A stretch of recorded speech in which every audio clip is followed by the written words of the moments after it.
Welcome to Dusky Lore. Close your eyes, dim the lights, and listen closely as the shadows begin to speak. Story 1.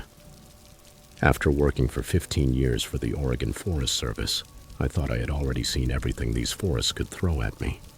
I was wrong. And what happened last October in the Deschutes National Forest ended my career. My name is Joshua, and I used to patrol remote areas, those places where most people never venture. My job consisted of monitoring trail conditions, checking for illegal campsites, and making sure hikers stayed safe in some of the most isolated wilderness areas Oregon has to offer. I loved that job more than anything else in my life, and that is precisely why it is so much harder for me to accept what I am about to tell you. The incident occurred during what, in theory, was supposed to be a routine patrol through the Three Sisters Wilderness area. I had been assigned to check a section of trail that had been closed to the public for 3 months due to reports of damage caused by a landslide.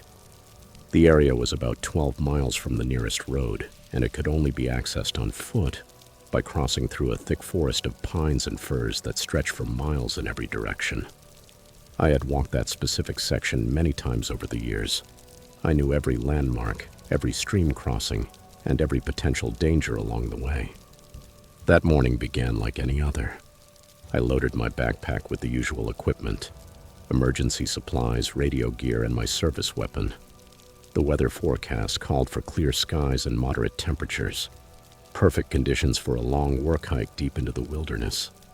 I logged my departure at the ranger station at 6:30 in the morning and started the hike toward the closed section of the trail. The first few hours passed without any setbacks.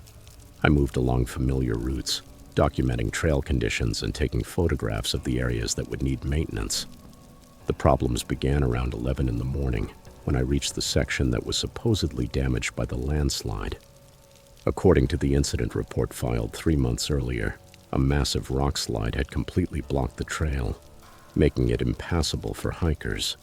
But when I reached the coordinates listed in the report, I found the path completely clear. There were no signs of any rock slide. There was no debris, no damaged trees, and nothing to suggest that any kind of geological event had occurred in that area. The trail looked exactly the same as it had during my last patrol, 6 months earlier.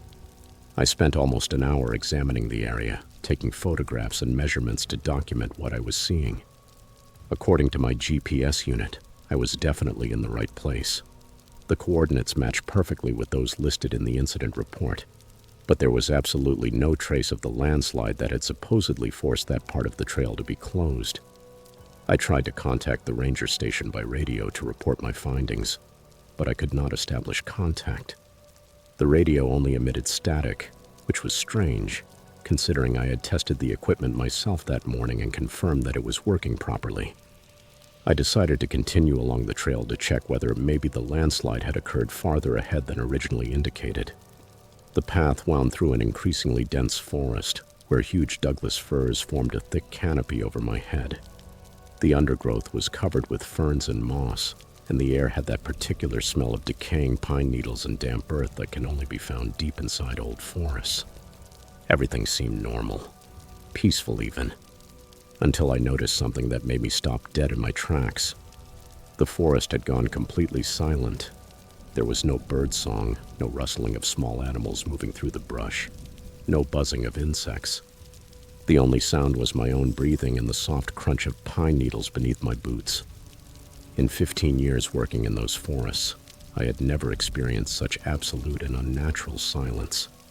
Every instinct I had developed during my career was telling me that something was terribly wrong. I stood still for several minutes, listening carefully, searching for any sound that could explain that unsettling stillness that had settled over the forest. That was when I heard it for the first time, a low hum that seemed to come from somewhere farther ahead along the trail. At first it was barely perceptible, more like a vibration I felt in my chest than an actual sound. But as I stood there listening, it gradually increased, becoming louder and more defined. The hum had an almost mechanical quality, like the distant noise of machinery or electrical equipment. But there were no power lines in that area. There were no buildings. There were no roads. There was nothing that could produce a sound like that. I took out my GPS unit to confirm my location and verify that I had not somehow strayed from the route. The screen showed that I was still on the designated trail, miles away from any human development. I decided to investigate the source of that humming, moving cautiously down the path with all my senses on maximum alert. The sound gradually became more intense as I advanced, and I began to notice other strange signs. The trees beside the trail appeared to be dying. Their needles were brown and brittle, even though it was still early fall. The ground vegetation looked sparse and sickly, as if something had drained all the life out of the forest. After walking another 10 minutes, I reached a small clearing that I had never seen before, despite having traveled that trail numerous times over the years. The clearing was perfectly circular, about 50 feet in diameter, and completely devoid of vegetation. The ground was bare earth, compacted with an almost concrete-like hardness, and strange geometric patterns were engraved across its surface. The hum was much louder there, and I could feel it resonating through the soles of my boots. In the center of the clearing stood something I can only describe as a kind of structure, although it defied any conventional architectural description. It appeared to be made of a dark metallic material that absorbed light instead of reflecting it. The structure was roughly cylindrical, about 8 feet tall and 4 feet in diameter, with no visible seams, joints, or openings. Its surface was covered with the same geometric patterns that were engraved into the ground of the clearing, and the entire object seemed to pulse with a faint, otherworldly energy. I approached the structure with extreme caution, while every fiber of my being screamed at me to turn around and get out of there immediately. But my training and professional curiosity pushed me to keep investigating. I needed to document what I was seeing, to gather evidence that could be analyzed and explained by people with more knowledge than I had.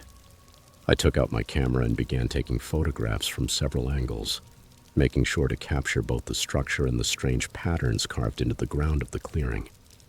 As I circled the structure taking pictures, I noticed that my compass was spinning out of control, unable to settle on a stable direction. My GPS unit had stopped working completely and only displayed error messages every time I tried to determine my location. And the most disturbing thing was that my watch had also stopped. The hands were frozen exactly at 11:47, even though I was sure it had been working fine when I checked it earlier. The hum began to change. It became more complex and varied, almost like some kind of alien language or communication system. I could feel the vibrations growing stronger, penetrating deep into my body and causing pain in my bones. The air around the structure began to ripple like heat distortions rising from hot pavement, although the temperature felt normal. That was when I saw them. At first, they were only shadows moving at the edge of the clearing, barely visible in my peripheral vision. But when I focused my attention on them, those shadows became more defined, more solid. They were humanoid in shape, but every detail was wrong. Too tall, too thin, and their movements did not look like steps, but more like flowing. Their faces, if they could even be called faces, were dark and featureless, like voids shaped like human heads. I could clearly make out 3 of them, although I had the feeling there were more just beyond the tree line. They moved with intention, circling the clearing in a pattern that seemed to imitate the geometric designs engraved in the ground. At first, they paid no attention to me, as if I were invisible or irrelevant to whatever they were doing. I kept taking photographs, although my hands were shaking so much that I was not sure any image would be usable. Part of me wanted to run, to get as far away from that clearing as I could. But another part, the professional part that had stayed with me throughout my entire career, insisted that I had to document everything I was witnessing. This was beyond anything I had been trained for or had ever experienced before, but it was real, and it was happening in a forest that in theory was under my protection. Suddenly, one of the shadowy figures stopped moving and turned in my direction. Although it had no visible eyes or facial features, I could feel its attention fixed on me with an intensity that made my skin crawl. It raised what might have been an arm and pointed directly at me. The hum changed again, becoming higher-pitched and urgent, almost threatening in tone. The other figures also stopped circling the clearing and turned toward me. I felt a wave of something. It was not heat, It was not cold. It was another form of energy, something that made every nerve in my body scream in alarm. My camera stopped working. The screen went dark, even though the battery was full.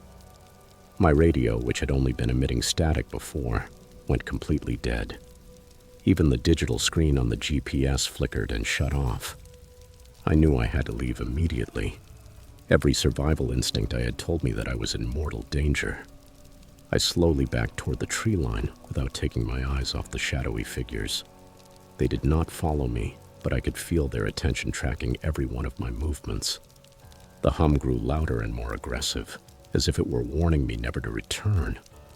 Once I reached the relative safety of the forest, I turned around and ran.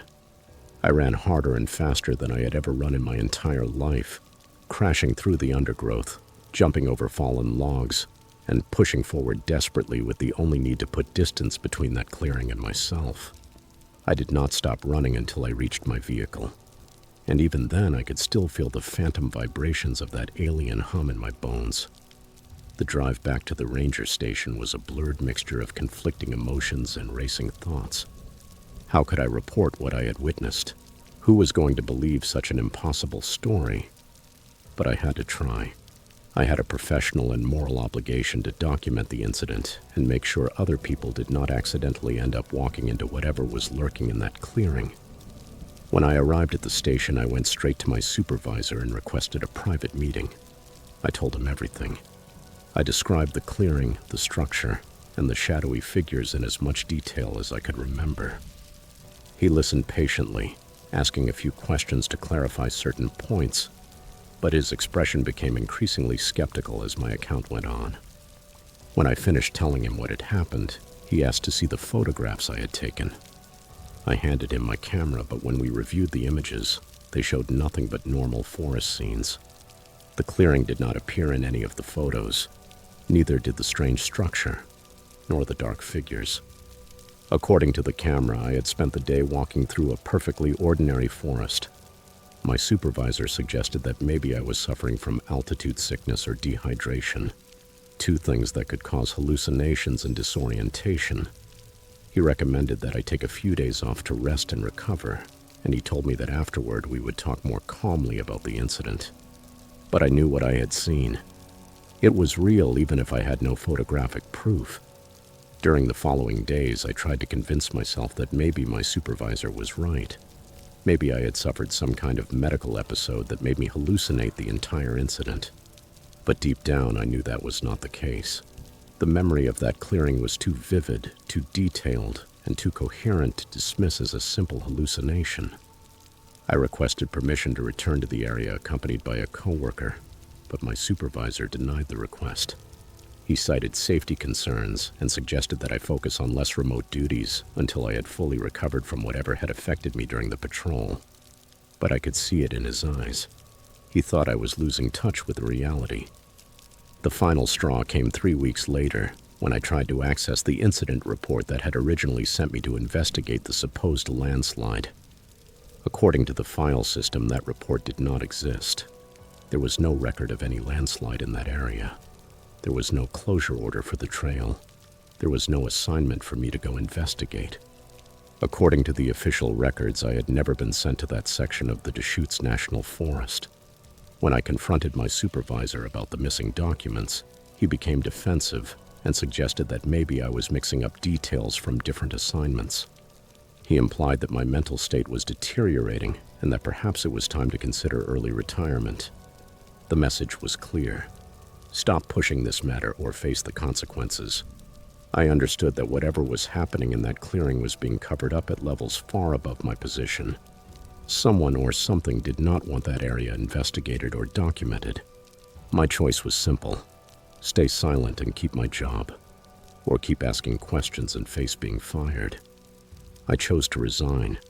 I could not keep working for an organization willing to hide something so important from the public. People had the right to know about the dangers lurking in our national forests, even if those dangers defied every conventional explanation.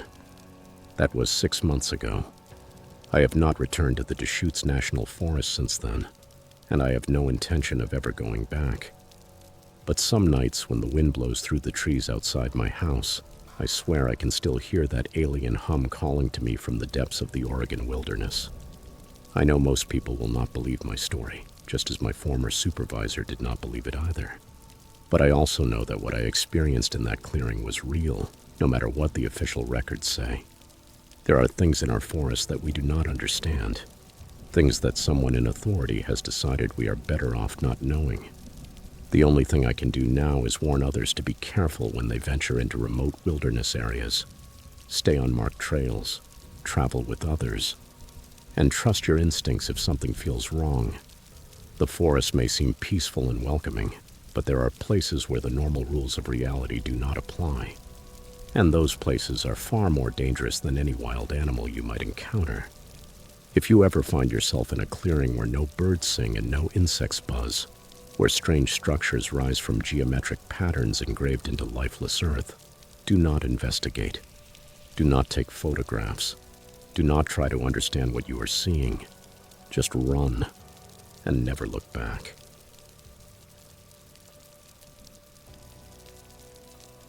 Story 2.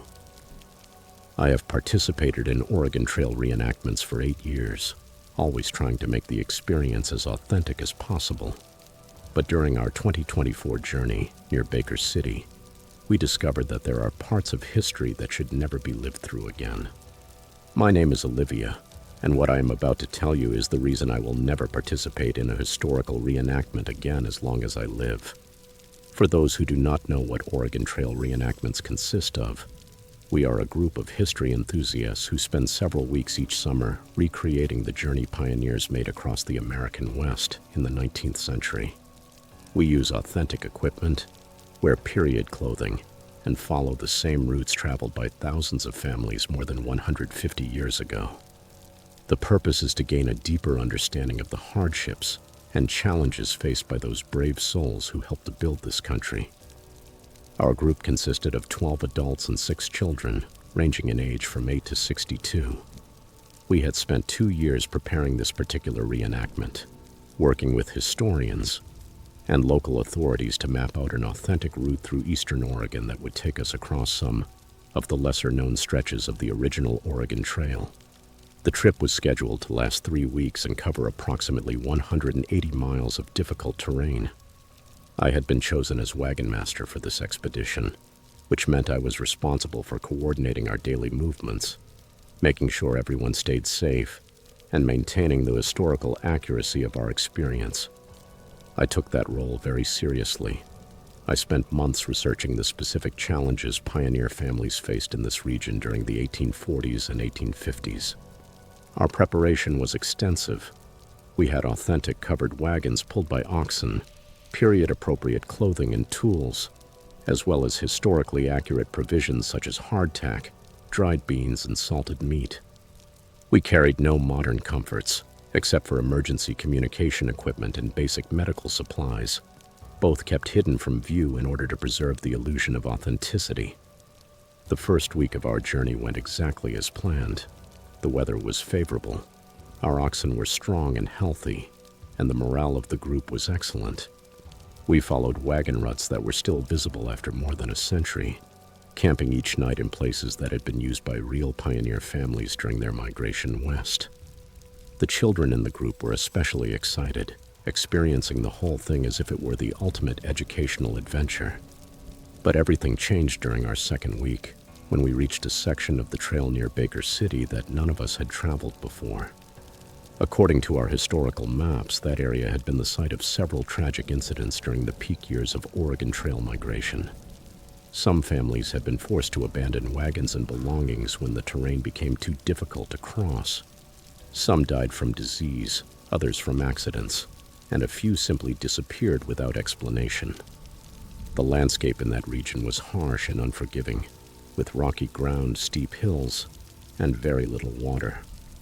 The original pioneers had suffered enormously while crossing that section, and we were beginning to understand why. Our oxen were struggling to pull the wagons over the uneven ground, and we were forced to stop frequently so both the animals and we could rest. It was during one of those rest stops that we first noticed something strange. While examining the ground around our camp, one of the members of the group found what appeared to be the remains of an old wagon wheel, partially buried among the dirt and stones. This was not unusual on the Oregon Trail, since pioneers were often forced to abandon equipment that became too damaged or too burdensome to continue transporting. But when we looked more closely at the wheel, we realized it was in surprisingly good condition for something that should have been more than 150 years old. The wood showed signs of age and weather exposure, but it had not rotted or disintegrated the way we would have expected. Most unsettling of all, there were dark stains on the wood that looked suspiciously like dried blood. Our group historian, a retired professor named Margaret, suggested that perhaps we had discovered an artifact connected to one of the documented tragedies that had occurred in that area. She took out her research materials and confirmed that at least 3 different wagon trains had reported serious incidents in that location, including accidents, illness, and attacks by hostile groups. That night, as we sat around the campfire eating our simple dinner of beans and hardtack, Margaret shared some of the historical accounts she had uncovered during her research. The stories were darker than any of us expected. They were not only about the typical hardships of frontier life, but also about violence, betrayal, and mysterious disappearances that had never been properly explained. One account from 1847 described a family of 7 who had stopped to rest in that same area after their wagon broke down. When a search party found them 3 days later, the parents and older children had disappeared, and the 2 youngest children were found hiding inside the wagon, too traumatized to speak. The children eventually told authorities that strange people had arrived during the night, people who looked like pioneers but acted in a wrong way, moving and speaking in ways that terrified them. Another story from 1852 told of a wagon train made up of 23 families that camped in that region for 2 nights while repairing their equipment. On the second night, several members of the group reported hearing voices calling to them from the darkness. Voices that sounded like relatives who were supposedly asleep in their wagons. When they went to investigate, they found their real family members safe in their beds, with no explanation for the voices they had heard. The most disturbing account came from 1856, when a group of 15 pioneers reported encountering what they described as a ghost wagon train. According to their testimony, they had seen another group of travelers moving parallel to their route, always staying just at the edge of visibility. When they tried to make contact with those other pioneers, hoping to join them for mutual protection, the ghostly group disappeared completely, only to reappear hours later in another location. As Margaret shared those historical accounts, I noticed that several members of our group were becoming increasingly uncomfortable. The children in particular seemed frightened by the stories, and I began to worry that our pursuit of historical authenticity was negatively affecting what was supposed to be an educational and enjoyable experience. But it was already too late to change course. We were committed to following the historical route, and we had already been traveling for 2 weeks, with only 1 week remaining ahead of us. We had invested too much time, money, and effort to abandon the expedition because of old stories and legends that probably had perfectly rational explanations. That night I lay down on my bedroll listening to the sounds of nature around us, the wind moving through the sagebrush, the distant howling of coyotes, and the occasional snort or movement of our oxen as they grazed nearby. But mixed in with those natural sounds, I began to hear something else. Voices, very faint and distant, seeming to come from somewhere beyond our camp. At first, I assumed they were other members of the group talking quietly beside the dying embers of the fire. But when I raised my head to look, I could see that everyone in our camp was asleep. The voices were coming from somewhere else, from some point in the darkness beyond the circle of light cast by the fire. I listened carefully, trying to determine what the voices were saying and where exactly they were coming from. They seemed to be having a conversation. Several people were discussing something in urgent, hushed tones, but I could not make out the specific words, and the sounds seemed to move around our camp, coming first from one direction and then another. I considered waking the others, but I did not want to cause unnecessary alarm over something that might be nothing more than travelers camping somewhere nearby. So I lay there silently and kept listening, hoping the voices would either stop or become clear enough for me to understand what they were saying. After almost an hour of hearing that mysterious conversation, I finally heard something that made my blood run cold. One of the voices clearly said Margaret's name, our historian. It did not shout her name as if trying to get her attention. It mentioned it as part of the conversation, in the same low, whispering tone that had characterized everything they had been saying. I sat up immediately, my heart pounding in my chest from a mixture of fear and confusion. Someone was out there in the darkness talking about one of the members of our group by name. That was not a coincidence, and it was certainly not a group of innocent travelers who had happened to camp nearby. I quietly approached where Margaret was sleeping and gently shook her awake. When she opened her eyes, I brought a finger to my lips and pointed toward the darkness where the voices were coming from. She slowly sat up, listening carefully, and after a few minutes she heard them too. We woke the other adults in the group one by one, being careful not to disturb the children, who were still asleep. Soon we had 8 adults sitting silently around the remains of our campfire, all listening to the mysterious voices that continued drifting through the darkness around us. The conversation seemed to focus specifically on our group. They were talking about our movements, our equipment, and individual members by name. They knew details about our journey that no stranger should have known, including our planned route for the following day and the specific provisions we were carrying in the wagons. One of the men in our group, a retired military officer named Robert, suggested that maybe we were dealing with modern thieves who had been watching our expedition and planning to steal our authentic historical equipment and supplies. Some of our wagons, oxen, and period artifacts were worth a considerable amount of money, and we were transporting all of it through isolated wilderness areas where criminal activity would be difficult to detect or investigate. But as we continued listening to the voices, it became clear that this was not a simple robbery plan. The people talking about us referred to our journey in a way that indicated they knew far more about the historical Oregon Trail than any ordinary criminal would know. They mentioned specific events from the 19th century, talked about families and individuals who had traveled that route more than 150 years earlier, and referred to our reenactment as if it were somehow connected to those tragedies that had happened so long ago. Margaret took out her research materials and began reviewing her historical accounts, comparing what the voices were saying with the documented incidents she had discovered. The connection was undeniable.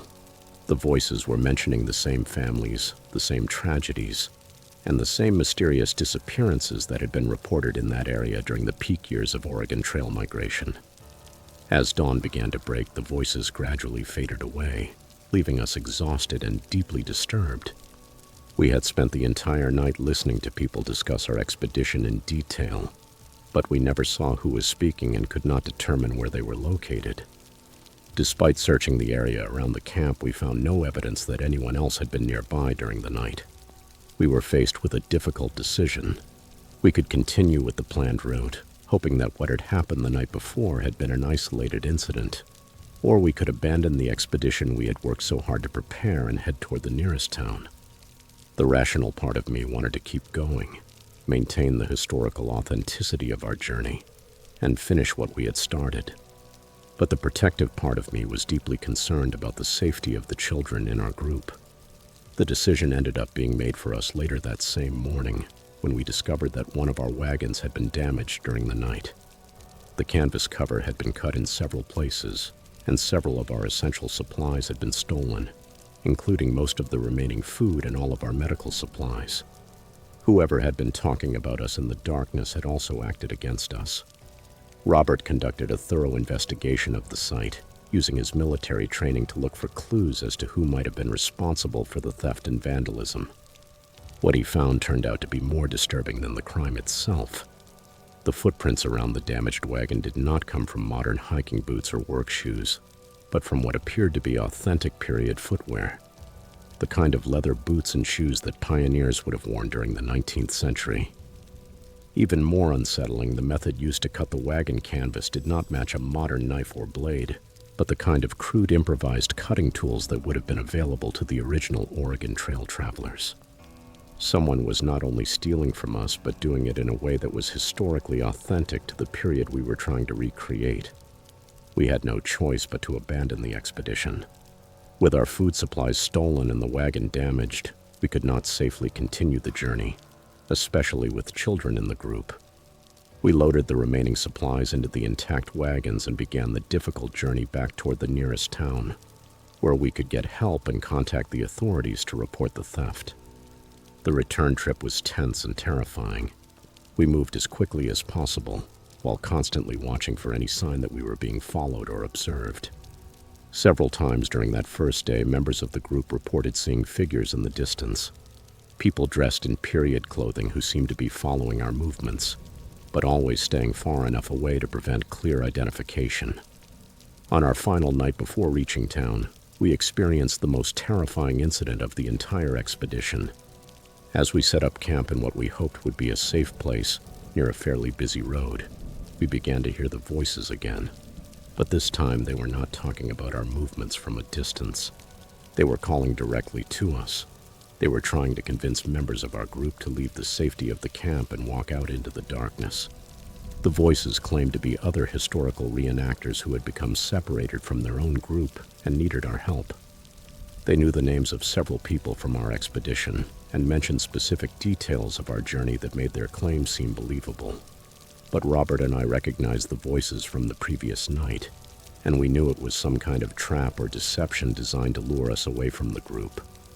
The most chilling moment came when one of the voices specifically called to Margaret, claiming to be her research partner from the university, and insisting that he had discovered evidence of an important historical artifact nearby. The voice knew details about Margaret's academic work that no stranger should have known, and for an instant, even she seemed tempted to investigate. We managed to keep everyone together until morning, but it required constant vigilance and repeated warnings that nothing good could come from going into the darkness to meet mysterious strangers who claimed to need help. The children were especially terrified by the voices calling to them, and several adults later admitted that they had felt an almost irresistible need to answer those calls.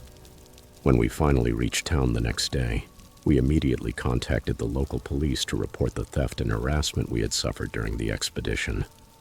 The sheriff listened to our account with a mixture of skepticism and concern, clearly struggling to believe that we had been systematically stalked and robbed by people dressed like 19th century pioneers. But when we mentioned the exact place where the incidents had occurred, his expression changed drastically. He explained that our group was not the first to report strange encounters in that particular area.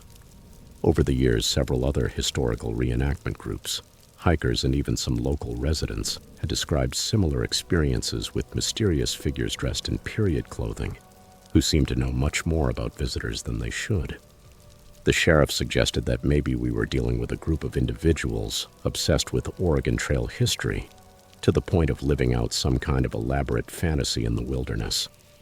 These people might be using their extensive historical knowledge to intimidate and rob visitors, while maintaining the illusion that they were somehow connected to the original pioneer experience. But he also mentioned a darker possibility that had been discussed among local authorities. There had been several unexplained disappearances in the region over the years, involving people who had last been seen hiking or camping in areas associated with Oregon Trail history.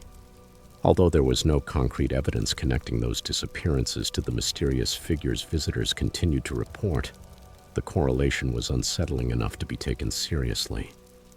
We never recovered the stolen supplies, or received any explanation for the harassment we suffered during our expedition. The case remained open but inactive, with the local authorities occasionally following up on similar reports, though they never made any arrests, or gathered definitive evidence about who was responsible for the ongoing incidents. I dissolved our reenactment group after that experience, and I never participated in another Oregon Trail expedition again. Several members of the group reported having nightmares for months after what happened, dreams in which the voices called to them from the darkness, and mysterious figures dressed in period clothing seemed to know intimate details of their personal lives. Margaret continued with her historical research for a while, but eventually she also abandoned her project on the Oregon Trail. She later told me that she could no longer read accounts of pioneer tragedies without hearing those voices coming from the wilderness, and that the entire subject had become too psychologically disturbing for her to keep studying. The children in our group were perhaps the most affected by the experience. Several developed anxiety related to camping or spending time outdoors, and their parents reported that they woke up in the middle of the night saying they could hear voices calling their names from outside their bedrooms. I still believe that historical reenactments can be valuable educational experiences when carried out safely and properly. But I also know that there are some places and some periods of history that should be left untouched. The Oregon Trail represents one of the most difficult and tragic chapters in American pioneer history, with thousands of deaths, countless sufferings, and mysteries that have never been solved. Perhaps some of those mysteries are meant to remain unsolved. Perhaps the voices we heard in the darkness were echoes of tragedies that occurred more than 150 years ago, still repeating themselves in places where the boundary between the past and the present has become dangerously thin. Or perhaps we found something far more concrete and threatening. A group of people so obsessed with recreating the past that they have lost touch with the present. Either way, I learned that there are limits to how authentic a historical experience should be, and that some parts of history are too dangerous to relive. The Oregon Trail claimed thousands of lives during the years of westward migration, and perhaps it is still claiming lives today.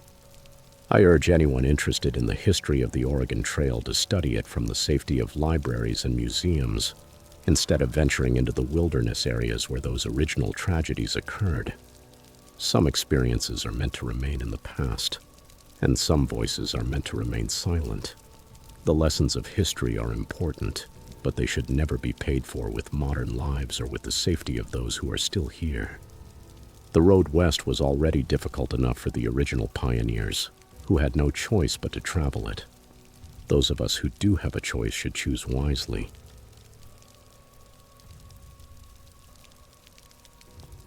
Story 3. Working maintenance at Crater Lake during the off-season means spending months in almost complete isolation. It is just you, the snow, and that impossibly deep body of water. But in February of 2023, I understood that I was not as alone as I thought. My name is Christopher, and for 12 years I have been part of the park maintenance crew, the group responsible for keeping Crater Lake National Park functioning after the tourists have left, and the roads are buried under 15 feet of snow. Most people do not understand everything involved in maintaining a place like Crater Lake during the winter months. We are talking about one of the most remote areas in Oregon, accessible only by snowmobile or skis for almost 6 months of the year. The park officially closes to vehicle traffic in November, and we do not see regular visitors again until late May or June. During those winter months, only a minimal team of maintenance workers, rangers, and emergency personnel remains on site. I had always liked the isolation that comes with winter work at Crater Lake. There is something peaceful about being surrounded by untouched nature, with no sounds except the wind moving through the pines and the occasional cracking of ice shifting across the surface of the lake. The work is physically demanding and the conditions are brutal, but for me it had always been worth it because of the solitude and that connection with one of the most beautiful places on Earth. Our 4-person team was responsible for maintaining the visitor center, the lodge facilities, and the critical infrastructure that allows the park to remain operational during the winter closure. We lived in the staff housing located on the rim of the crater, isolated from the outside world for weeks at a time. Communication with the outside was limited to radio contact with park headquarters and emergency services, and even that was often unreliable because of the weather conditions in the mountainous terrain. The incident began during one of the worst snowstorms I have ever experienced at the lake. We had been dealing with a series of winter storms that had dropped more than 8 feet of fresh snow in less than a week. The wind howled without stopping, creating whiteout conditions that made it impossible to see more than a few feet in any direction. In practice, we were trapped in our rooms, waiting for the weather to let up so we could assess the damage to the park facilities. It was during the 3rd night of the storm that I heard the sounds for the first time. I was lying in my bunk, listening to the wind rattle the windows, when I realized there was something else mixed in with the noise of the storm. They sounded like voices, several people speaking in urgent, low tones. At first, I thought it might be one of my coworkers using a radio, or maybe watching something on their tablet. But when I got up to check, I discovered that everyone else was deeply asleep. I returned to my bunk, telling myself I was hearing things. The isolation and constant noise of the storm could play tricks on the mind, and I had already experienced auditory hallucinations during previous winter assignments. But the voices continued, becoming clearer and more distinct while I lay there listening. They seemed to be coming from outside the building, from somewhere inside the storm. The next morning, when the wind finally died down enough for us to go outside, I mentioned what I had heard to my supervisor. He listened to me with the kind of patient attention that suggested he had dealt with similar reports before. He explained that the extreme isolation and sensory deprivation of winter work could cause people to hear things that were not really there, and that it was not a reason for concern as long as it did not affect my job performance. But I knew what I had heard, and it did not sound like a hallucination. The voices had been too clear, too constant, too intentional. They were discussing something specific, although I could not make out the exact words. The most unsettling thing was that they seemed to be moving around the building, as if a group of people were carrying out some kind of patrol or search in the middle of a blizzard. Over the following days, as we worked to clear snow from the visitor center and assess the storm damage to the park facilities, I found myself constantly listening, waiting to hear those voices again. I did not hear them during the day, but every night they returned, always with the same pattern. They began sometime after midnight and continued until shortly before dawn, always with the same urgent, muffled tones as if the people were talking about something they did not want anyone else to hear. The other members of the team did not report hearing anything unusual, which made me start questioning my own sanity. I began to wonder whether the isolation was affecting me more than I wanted to admit. I had worked winter assignments at Crater Lake for more than a decade, but this was the most severe weather I had ever experienced, and we had remained cut off for longer than usual because of the repeated storms. But my doubts about what I was hearing ended abruptly during my fourth night at the lake. I was lying awake, listening to the voices outside, when I heard something that froze my blood. One of the voices clearly said my name. It did not shout it. It was not calling me. It mentioned me while speaking about me, in the same low tone they used for everything else. "Christopher is in the East Wing," the voice said, as clearly as if someone had been standing beside my bed. I sat up immediately, my heart pounding in my chest from a mixture of fear and anger. Someone was outside our building in the middle of a blizzard, specifically talking about me. I got up, put on my winter gear, and grabbed a powerful flashlight from my toolkit. I was going to find out who was out there and what they wanted. The moment I stepped outside, I understood how reckless I was being. The storm was still raging, though not as violently as on the previous nights. The temperature was far below zero, and the wind chill made it feel even colder. No rational person would be outside in those conditions unless they were in immediate danger. But I could still hear the voices coming from somewhere near the visitor center. I followed the sound, moving carefully through the knee-deep snow and using the flashlight to avoid obstacles buried beneath the drifts. The voices seemed to be coming from the area around the main visitor center building, but as I got closer, they seemed to move away, always staying just at the edge of my hearing range. I spent almost an hour searching in the middle of the storm, following the voices as they led me in a wide circle around the facilities on the crater rim. The beam of my flashlight revealed nothing except wind-driven snow and the dark shapes of buildings and trees. There were no footprints. There was no sign that anyone else had been moving through the area. But the voices continued, always a little farther ahead, always out of my reach. Eventually, the cold forced me to abandon the search and return to the staff housing. I was trembling uncontrollably, and I knew I was risking frostbite if I stayed outside any longer. But when I reached the door of the building, I heard something that confirmed my worst fears. The voices were now coming from behind me, talking about my search in the same low tones they had used before. "He knows we are here," one voice said. "What should we do about it?" another asked. The conversation continued, but I could not make out the rest as I struggled with the door lock and rushed inside to the warmth and safety of the building. The next morning, I told my supervisor everything that had happened during my nighttime search. I expected him to be concerned about my mental state, or at least to think I was suffering from a severe case of cabin fever.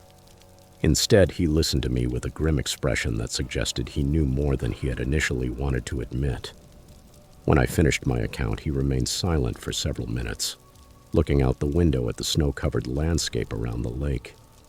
Finally, he turned to me and told me I was not the first maintenance worker to report hearing voices during the winter assignments at Crater Lake. Over the years, several other employees had described similar experiences, always during the most severe weather, always at the most isolated points of the winter months. He explained that the Park Service had never been able to find an explanation for those reports. There were no records of unauthorized people in the park during the winter closures. There was no evidence of camps or shelters that could support individuals living off the grid. The voices seemed to appear only during the worst weather, when conditions would make survival almost impossible for anyone outside without proper shelter. Some employees had theorized that the voices were connected to Crater Lake's tragic history, where numerous people had died over the years in accidents, suicides, and disappearances. Perhaps the extreme isolation and harsh winter conditions somehow amplified psychic impressions left behind by those who had perished at the lake. Others suggested that the voices might be connected to Native American legends about Crater Lake as a gateway to the spirit world. But my supervisor also shared a more troubling possibility that had been discussed among veteran park employees. There had been reports, never officially confirmed, of people living in the wilderness areas around Crater Lake during the winter months. Individuals who had chosen to disconnect completely from civilized society and survive in conditions that would kill most people within hours. These hypothetical hermits would have intimate knowledge of the park's layout, the location of the maintenance facilities, and the schedules followed by winter crews. They could observe park employees from a distance, gathering information for reasons no one could understand. The extreme winter conditions would make detecting them almost impossible, since their tracks would quickly be covered by snow and wind. The conversation with my supervisor did nothing to calm my fears about what I had been hearing. If anything, it made the situation worse by confirming that other people had experienced similar encounters. I was not losing my mind, but I was also not dealing with something that had a rational explanation. During the remaining weeks of my winter assignment, I continued hearing the voices regularly. They seemed to be monitoring our activities, commenting on our work schedules and personal habits with a deeply unsettling attention to detail. I started to feel as if I were living under constant surveillance, watched by invisible presences that knew everything about my daily routine. The voices followed me when I worked alone in remote areas of the park, always staying out of sight, but close enough to let me know they were there. They seemed to know when I had my radio with me and when I was outside communication range with other park employees. In those moments, their conversations became more detailed and more threatening. On one particularly disturbing occasion, I heard them talking about the layout of the staff housing, including specific details about which rooms were occupied and which were empty. They knew where I slept. They knew where I kept my personal belongings. And they knew what my work schedule would be for the following week. The level of surveillance implied by that knowledge was terrifying. I began taking precautions that, under normal circumstances, would have seemed paranoid. I varied my routes and work schedules as much as I could. I never worked alone in remote areas without first checking in with other members of the team. I carried emergency supplies with me at all times, including extra food, water, and cold weather gear. But the voices seemed to adapt to my precautions, always staying one step ahead of my attempts to avoid them. They began appearing in places where I had never heard them before, even inside park buildings, where they should not have been able to move without being detected by other employees. The final incident occurred during my last week at the lake. I was performing a routine inspection of the visitor center heating system when I heard voices coming from somewhere inside the building. They were talking about a plan to approach me directly, to make contact, instead of simply observing from a distance. I immediately called my supervisor over the radio and requested backup. But when another member of the team arrived, the voices had already stopped. A thorough search of the building revealed no signs of intruders and no evidence that anyone had been inside without authorization. My supervisor arranged for me to leave the park 2 days earlier than planned, officially because of a family emergency, but in reality because he was worried about my psychological state. I was relieved to leave, and I have never returned to Crater Lake for a winter assignment. I still do not know what I heard during those weeks of isolation at the lake.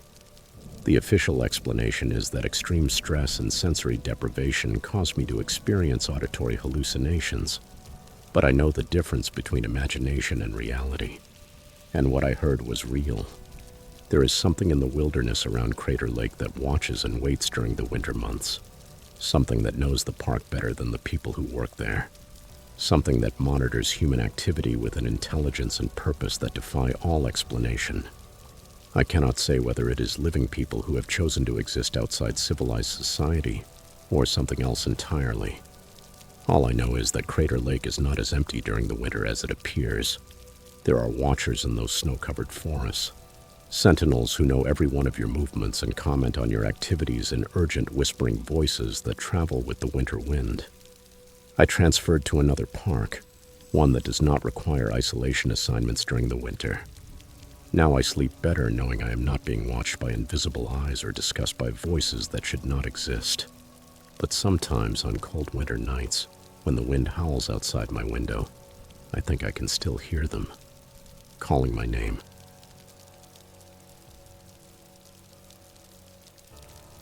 Story 4.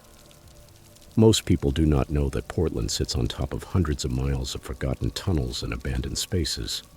I set out to explore every one of them until I found something down there that also started exploring me. My name is Madison, and for 3 years I have been documenting the hidden underground network that stretches beneath the city. What began as a hobby became an obsession and eventually a nightmare I am still trying to forget. I discovered urban exploration during my second year at Portland State University. A friend mentioned the Shanghai tunnels, those infamous passageways that supposedly ran beneath Old Town. Most people dismissed them as tourist folklore, but I was fascinated by the possibility that an entire hidden world existed right beneath our feet. I began researching their history, mapping known entrances, and planning my first descent underground. The first explorations were incredible. I found myself in forgotten basements, abandoned service tunnels, and steam passages that had been sealed for decades. Each discovery felt like uncovering a piece of Portland's history that had been deliberately hidden from the world above. I documented everything with photographs and detailed notes, creating maps of the underground network that became more complex with each expedition. I developed techniques for accessing the tunnels safely. I learned how to pick locks, interpret architectural plans, and identify which manhole covers led to active infrastructure and which led to abandoned passages. I invested in professional equipment, including headlamps, climbing gear, and waterproof cameras. I also established rules for myself. Never explore alone, always leave detailed plans with friends, and maintain emergency communication protocols. But as my explorations became more ambitious, I began breaking those safety rules. The most interesting discoveries always seemed to require solo missions into areas that other urban explorers avoided. I convinced myself that my experience made me capable of handling situations that would be dangerous for beginners. I was wrong, and my arrogance nearly cost me everything. The incident happened in early March during an exploration of a tunnel system beneath the East Side Industrial District. I had been mapping that particular network for weeks, methodically working my way through connected passages that seemed to extend much farther than the official records indicated. The tunnels were old, probably from the early 20th century, with brick walls and arched ceilings that showed the craftsmanship of another era. I had been exploring for about 2 hours, making my way through a section I had never accessed before, when I noticed something strange. The tunnels in that area showed signs of recent activity.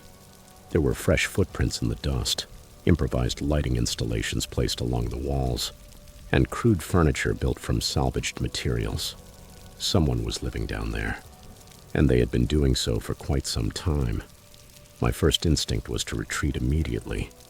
Finding homeless camps during urban exploration was not unusual, but it required extreme caution. These were people pushed to the margins of society, and they often saw explorers as threats to their safety and stability. I knew the smartest thing to do was to leave and find another route for my mapping project, but curiosity got the better of me. The inhabited space was more elaborate than anything I had ever seen before. There were several rooms connected by carefully maintained passages, with evidence of electrical work and plumbing modifications that must have required a great deal of skill and planning. This was not a temporary shelter. It was a permanent underground community that somehow had managed to remain hidden from city authorities. I continued deeper into the inhabited section, moving as silently as possible and documenting everything with my camera. The construction was impressive. Reinforced walls, drainage systems, and ventilation ducts carefully integrated into the already existing tunnel structure. Whoever lived there had spent years developing that space, and they clearly intended to stay. That was when I heard the voices. They came from somewhere ahead of me, echoing through the passages in a way that made it impossible to determine their exact location or how far away they were. I immediately turned off my headlamp and pressed myself against the tunnel wall, trying to become invisible in the darkness. The voices were male, at least 2 distinct speakers, and they were discussing something in urgent, low tones. I could not make out the exact words, but the tone was clearly threatening. They were angry about something, and that anger seemed to be directed toward an intruder in their space. It took me several seconds to realize they were talking about me. They knew I was there, and they were planning to do something about it. I began backing away toward the path I had come from, but the voices seemed to be getting closer. The acoustics of the tunnels made it impossible to know which direction they were approaching from, and I realized they might have already blocked my planned escape route. I was in their territory, surrounded by people who saw my presence as a direct threat to their safety. I found a side passage I had not explored and decided to hide there until the voices moved away. But as I crouched in the darkness, I began hearing other sounds that made my situation much worse. There were more voices coming from different directions, and they seemed to be coordinating some kind of search pattern. They were not just looking for me, they were hunting me. Realizing that I was being systematically tracked through the tunnel system triggered a panic response in me that I had never experienced before. My heart was racing. My breathing became fast and shallow, and my hands were shaking so badly that I could barely handle my equipment. I was trapped underground with an unknown number of people who clearly intended to hurt me, and I had no way to call for help. I forced myself to stay calm and think strategically about my situation. I had been mapping those tunnels for weeks, so I knew the general layout better than I would have in a completely unfamiliar place. There were several exit points, and if I could avoid the search groups, maybe I could reach one before they caught me. But I would have to move quickly and silently, and I could not afford to make a single mistake. I began moving through the side passages, using my knowledge of the tunnel layout to stay ahead of the voices. But the underground community clearly knew their territory much better than I did. Every time I thought I had found a clear route to an exit, I heard voices blocking that path. They were forcing me deeper into the tunnel system, away from the exits I knew, and pushing me toward areas I had never explored. The pursuit continued for what felt like hours.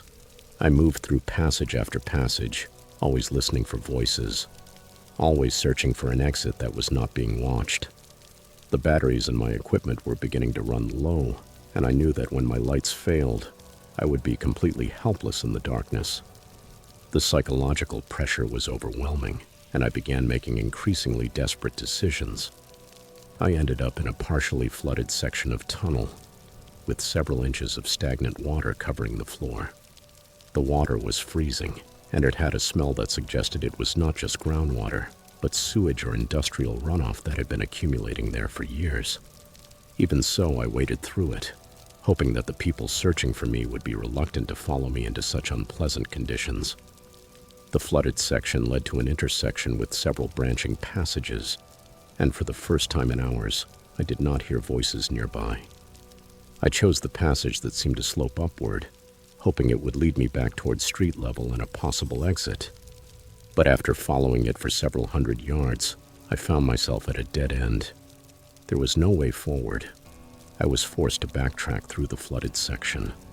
And when I reached the intersection again, I could hear voices approaching from multiple directions. They had found my trail through the water, and they were closing in on my position.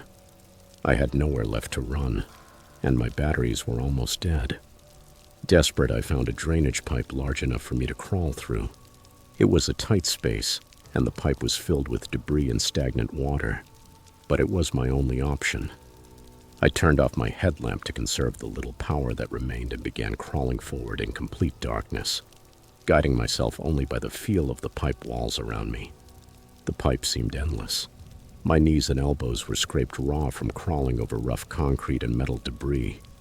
The water soaked my clothes, and the cold began affecting my coordination and judgment. Several times I got stuck and had to force myself through openings that seemed too small for my body. But eventually I saw light ahead of me. The pipe emptied into a storm drain that led to a sewer grate beneath a busy street. I could hear traffic above me, and I knew I was finally close to escaping. I crawled the last few yards and emerged into daylight, covered in filth, shaking from cold and exhaustion. I found myself in an industrial area on the east side of the river, several miles from the point where I had entered the tunnel system. I was disoriented and exhausted, but I was alive and free. I walked to the nearest business and called a friend to come pick me up, inventing a story about a bicycle accident to explain my condition.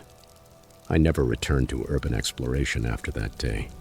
The experience taught me that there are spaces beneath the city that belong to people forgotten by the world above, and those people will defend their territory by any means available to them. I was lucky to escape, and I knew that luck would not protect me a second time.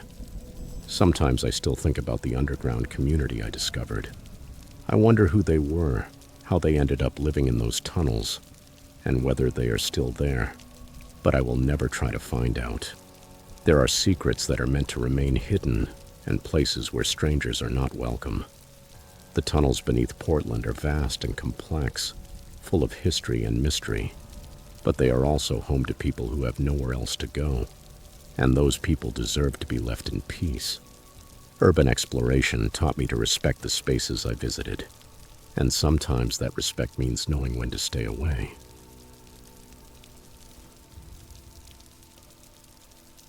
Story 5. In 22 years working for the Oregon State Police, I have had to respond to everything from domestic disputes to homicides. But what I found on Highway 101 near Bandon defied every protocol I had ever learned. My name is Tyler, and after 2 decades in law enforcement, I thought I had seen every kind of criminal behavior and emergency situation that could happen on Oregon's roads. I was wrong, and what happened during my patrol shift last November still keeps me awake at night. Highway 101 runs along the entire Oregon coast, connecting small towns and tourist destinations through some of the most beautiful, but also most isolated stretches of road in the Pacific Northwest. During the off-season, especially in late fall and winter, traffic on the highway drops until it almost disappears. You can drive for hours without passing another vehicle, especially in the remote sections between Bandon and Gold Beach, where the road winds between dense forests and a rocky coastline. I had been working the coastal patrol for 8 years, covering the stretch of Highway 101 from Coos Bay to the California border.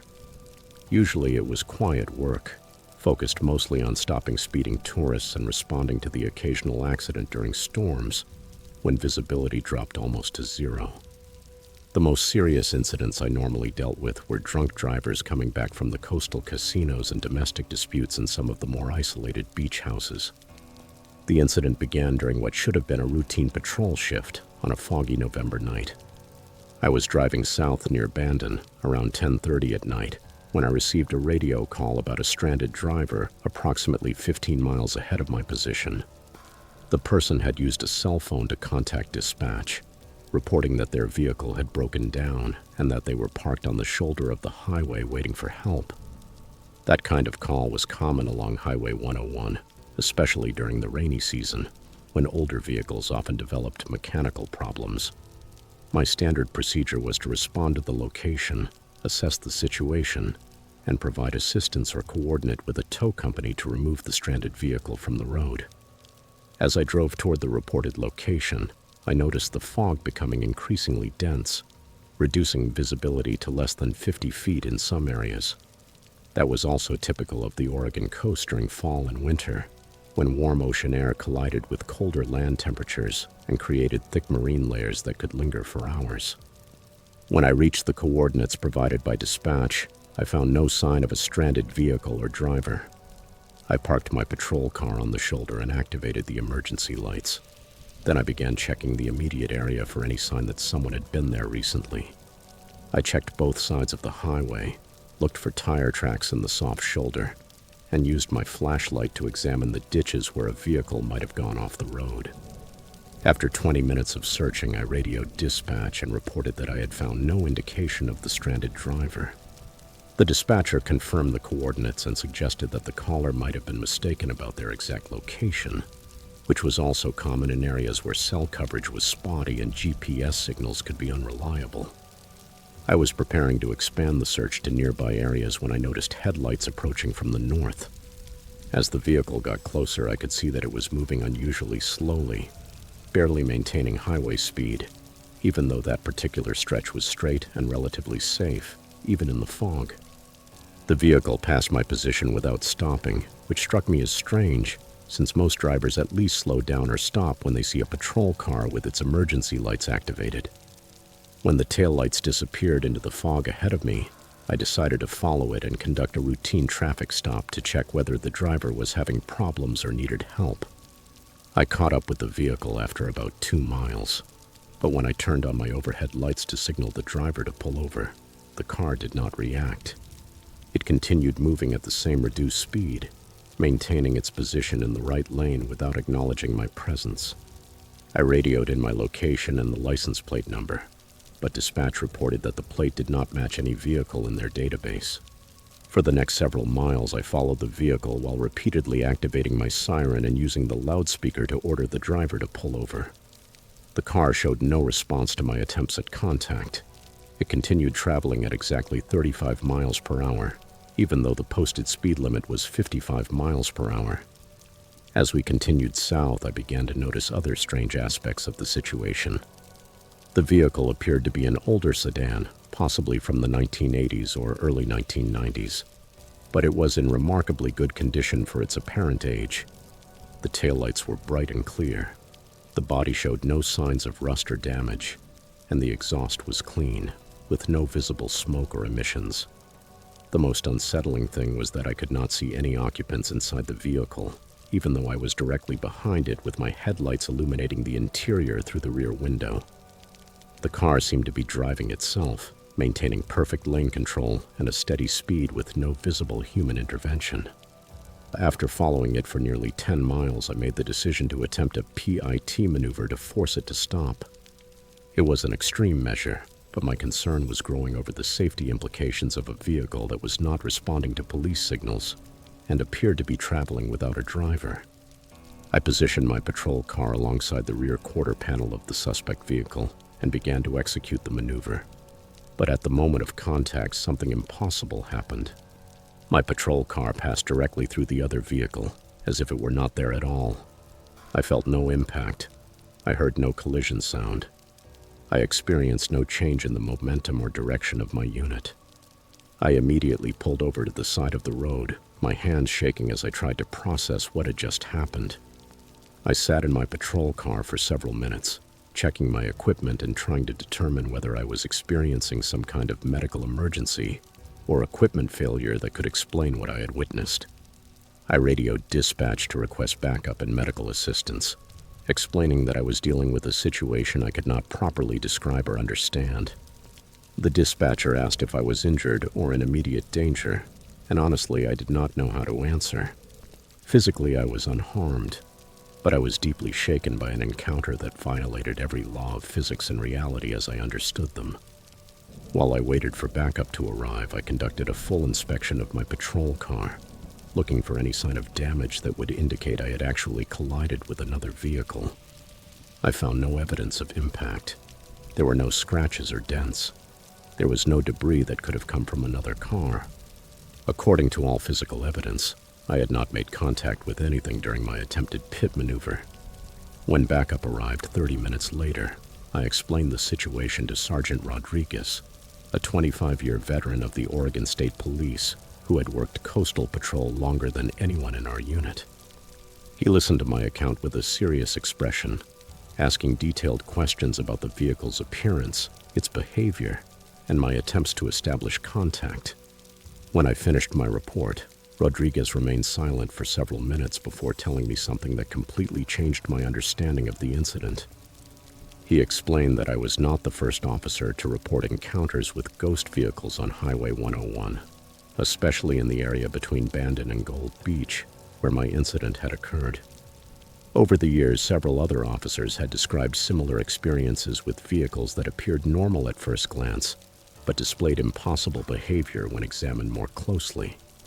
Those vehicles never responded to traffic stops, never pulled over despite prolonged pursuits, and sometimes seemed to disappear completely when officers attempted to make physical contact. Rodriguez told me the department had an unofficial policy of not speaking publicly about those incidents, partly to avoid ridicule and partly because there was no rational explanation for what the officers were witnessing. The reports were filed and documented, but no additional investigations were conducted because there was no evidence of criminal activity and no apparent threat to public safety. He also shared historical context with me that made the situation even more unsettling. The stretch of Highway 101 where those incidents occurred had been the scene of numerous fatal accidents over the decades, including several cases in which drivers simply disappeared along with their vehicles. Search and rescue operations had found no trace of the missing drivers or their cars, despite extensive efforts involving multiple agencies and volunteer groups. Some of those missing persons cases dated back to the 1960s and 1970s, when Highway 101 was even more isolated and dangerous than it is today.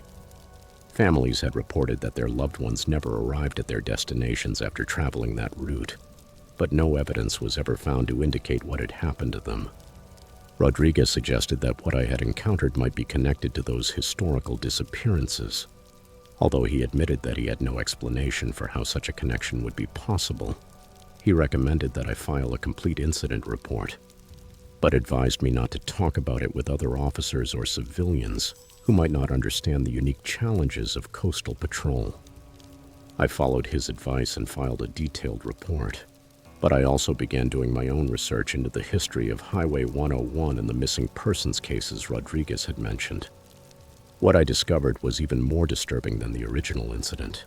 Over the past 50 years, at least 17 people had disappeared while traveling the stretch of Highway 101 between Bandon and Gold Beach. Their vehicles were never found, despite extensive searches of the coast, the wooded areas, and the remote roads of the region. In several cases, witnesses reported seeing the missing person's vehicle on the highway after it supposedly should have already reached its destination. But those sightings were usually dismissed as mistaken identification. As I read those historical accounts, I began to wonder whether what I had encountered was not simply a ghost vehicle, but evidence of some ongoing phenomenon that had been claiming travelers along that stretch of road for decades. Perhaps the people who disappeared were still somehow present on the highway, continuing their journeys in a form that was visible, but not entirely real. I requested a transfer to another patrol area 6 months after the incident. I told my superiors that I wanted new challenges and professional development opportunities, but the truth was that I could no longer patrol Highway 101 without thinking about what I had encountered on that foggy November night. I still drive the coastal highway from time to time when I visit family or take vacation trips, but now I am always aware of the other vehicles around me in a way I never was before. Sometimes late at night, when the fog is thick and visibility is poor, I think I see familiar taillights in my mirrors, always maintaining that same impossibly steady speed, always keeping the same distance. I know some of my fellow officers believe I suffered a hallucination or some kind of stress-related episode, but I also know what I saw. And I know Highway 101 holds secrets that go far beyond anything included in police training or protocol manuals. The Oregon coast is beautiful, but it is also dangerous, and part of that danger cannot be confronted through conventional law enforcement methods. The only thing I can do is keep serving and protecting as best I can, while remaining aware that there are forces at work on those remote roads that I will never fully understand.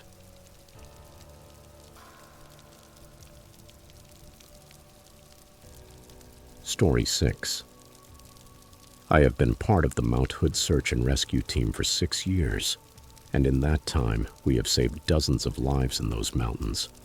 But our last mission in the wilderness near government camp was not about saving anyone. It was about surviving what we found up there. My name is Brandon, and what happened during our rescue operation in February of 2024 forever changed my understanding of what exists in the high country around Oregon's most dangerous peak. Mount Hood is one of the most climbed mountains in North America, attracting thousands of hikers and climbers every year. It is also one of the deadliest, with an average of 3 to 4 deaths per year and dozens of rescue operations. Our team, Pacific Northwest Search and Rescue, responds to calls from county sheriffs when people disappear or get injured in the remote areas around the mountain. The mission began with a standard distress call on February 15th. A group of 3 experienced backcountry skiers had not returned from a planned 2-day trip into the government camp wilderness area. Their emergency locator beacon had activated around 4:30 in the afternoon, indicating that they were in serious trouble somewhere in the vast expanse of forest and alpine terrain on the mountain's southwest slopes. The weather conditions were difficult, but not impossible. Fresh snow had fallen during the previous 48 hours, and temperatures were well below freezing. But visibility was good, and the winds remained relatively calm. We assembled a team of 8 volunteers, including myself as group leader, and began organizing our search strategy based on the last known coordinates from the beacon. The missing skiers were local residents with extensive backcountry experience. Tom Bradley, 34, was a certified ski instructor and had been exploring the Mount Hood wilderness areas for more than 10 years.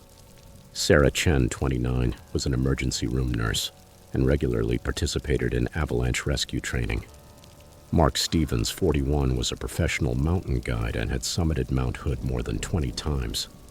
These were not inexperienced tourists who had gotten themselves into a situation beyond their abilities. They were skilled and experienced outdoors people who knew how to handle themselves in dangerous circumstances. The fact that their emergency beacon had been activated suggested they were facing something serious, possibly a severe injury or an avalanche burial that prevented them from rescuing themselves. We began the search at dawn on February 16th, using snowmobiles to access the general area where the beacon signal had originated. The terrain in that section of Mount Hood is extremely challenging, with steep slopes, deep ravines, and dense forest capable of hiding hazards, such as tree wells and unstable snow conditions. The initial phase of our search followed the usual protocols. We split into 2 teams and began working systematic search patterns, using avalanche probes and rescue dogs to check areas where the missing skiers might be buried beneath the snow. We also used GPS units to navigate precisely to the coordinates provided by their emergency beacon. After 4 hours of intensive searching, we found their camp. The 3 skiers had established a well-organized base in a sheltered area near a group of large pines. Their tents were properly set up, their gear was carefully arranged, and there were no signs of avalanche activity or any other natural disaster that could explain their disappearance. But the camp had clearly been abandoned in a hurry. Food was still cooking on their stove. Their personal belongings were scattered around the site, and their sleeping bags had been thrown aside abruptly, as if they had been sleeping when something forced them to leave immediately. Most unsettling of all, we found clear evidence that they had left the camp during the night, in sub-zero temperatures and dangerous conditions that no experienced backcountry traveler would have willingly entered. We followed the tracks leading away from the camp and immediately understood that something was very wrong. The marks showed that all 3 skiers had moved together in a tight group, but they were not following any logical route towards safety. On the contrary, they seemed to be heading deeper into the wilderness, toward more dangerous terrain and farther away from any possibility of rescue or shelter. The tracks also indicated that the skiers had been moving at an unusually high speed, almost running on their skis despite the poor visibility and dangerous conditions.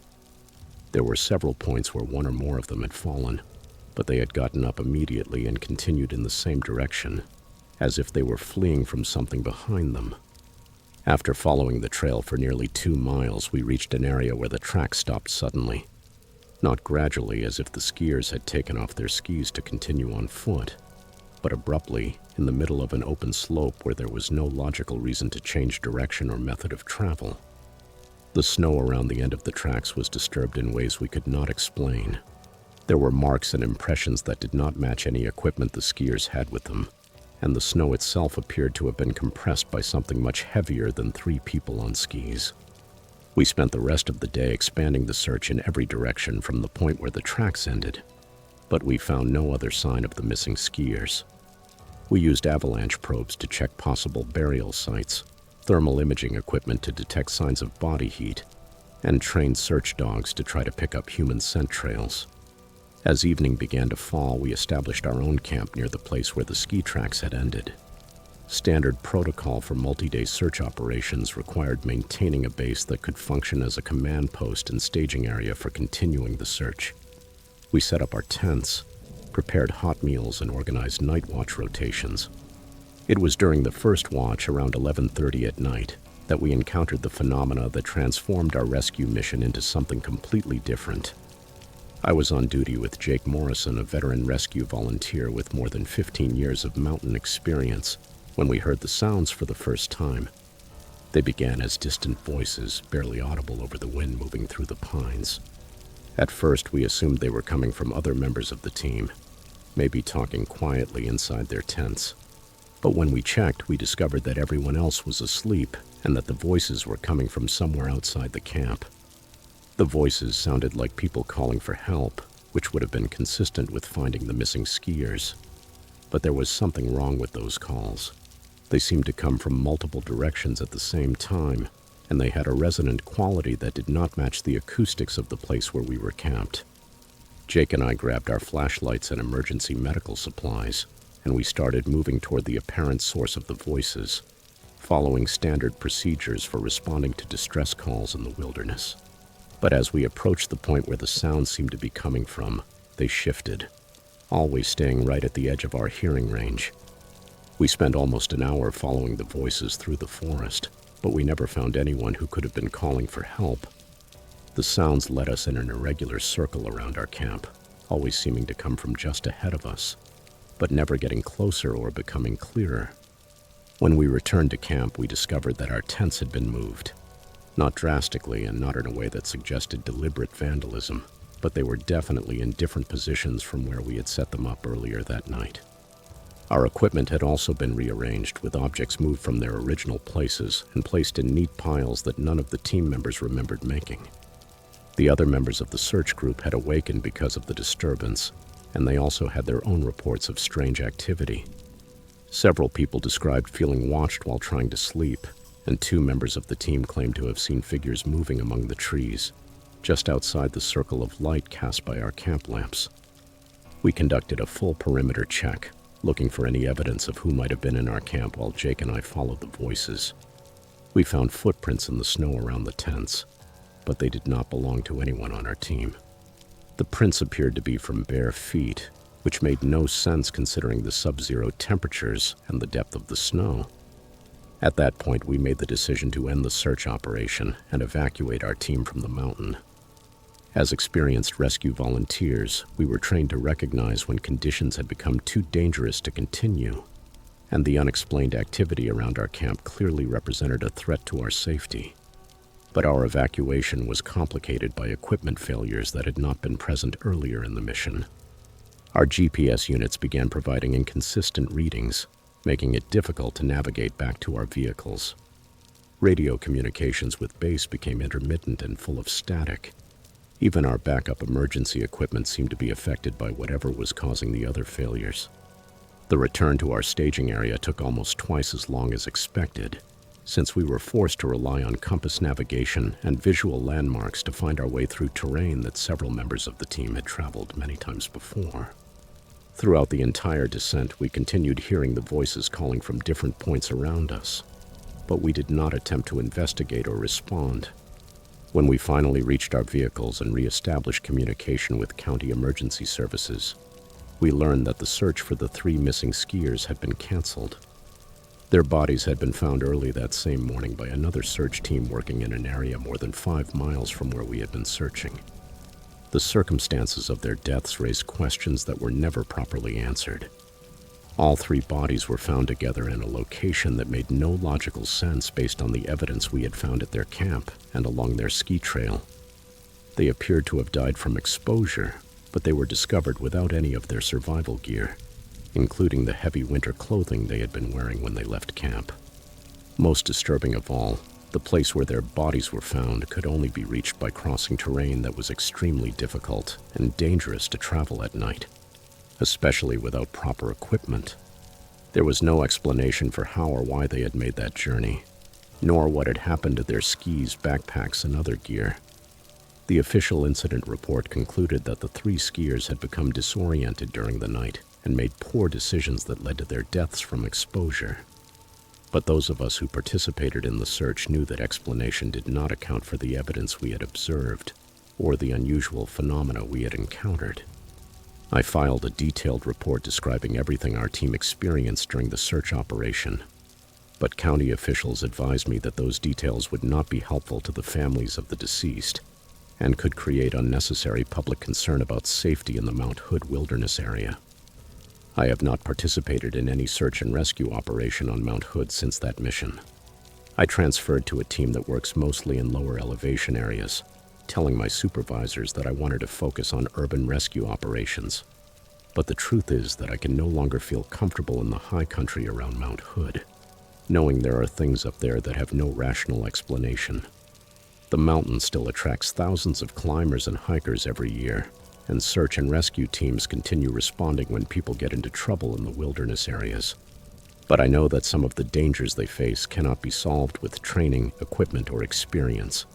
And I know that Mount Hood holds secrets that go far beyond the well-documented risks of avalanches, extreme weather, and difficult terrain. Sometimes the people who disappear in those mountains encounter something other than natural hazards, and sometimes the rescue team sent to find them discovers that, after all, they are not alone in the wilderness.